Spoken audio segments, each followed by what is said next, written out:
Puluhan paket proyek fisik di Kabupaten Mojokerto tak kunjung dilelang. Apakah akibat perencanaan yang belum selesai?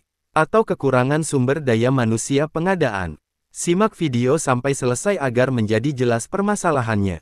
Namun sebelum mulai, tidak bosan-bosannya saya mengingatkan untuk menekan tombol like dan subscribe untuk pengunjung channel Belajar Pengadaan. Agar informasi pengadaan lebih tersebar luas untuk pengadaan yang lebih baik di Indonesia. Serta agar pengadaan lebih diperhatikan dan dihargai oleh para user, pengguna, APH, pemeriksa, dan Kementerian Keuangan serta stakeholder lainnya, sesuai dengan fungsi penting dan strategis pengadaan dalam pelaksanaan tugas sehari-hari dalam pemerintahan.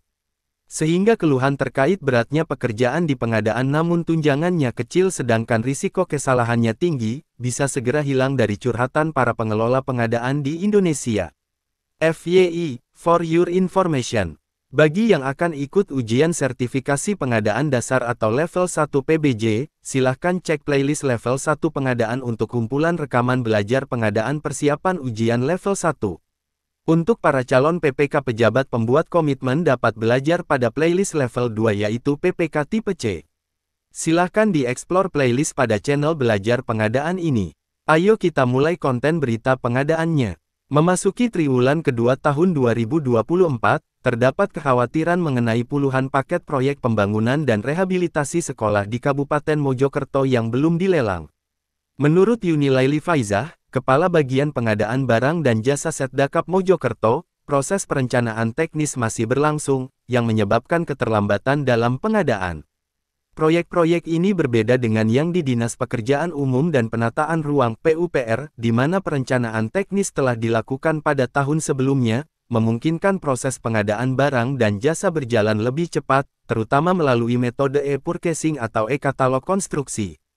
Penerapan e-katalog konstruksi telah mengubah tren pengadaan di Pemkab Mojokerto, sesuai dengan amanat peraturan Presiden yang menetapkan bahwa tender hanya dilakukan sebagai pilihan terakhir. Dengan e-katalog yang kini telah lengkap, proses pengadaan diharapkan dapat berjalan lebih efisien. Selain itu, ada target tinggi dari Lembaga Kebijakan Pengadaan Barang Jasa Pemerintah (LKPP) untuk realisasi e-purchasing di tahun 2024, yaitu minimal 30% anggaran harus dibelanjakan melalui metode ini, yang juga bertujuan untuk mempercepat pembangunan dan meningkatkan penggunaan produk dalam negeri. Peraturan yang menetapkan target realisasi e-purchasing dari e-katalog minimal 30% anggaran adalah Surat Edaran Kepala LKPP Nomor 3 Tahun 2024. Surat edaran ini memberikan panduan penyelenggaraan e-purchasing katalog melalui metode mini kompetisi bagi pejabat pembuat komitmen dan pejabat pengadaan.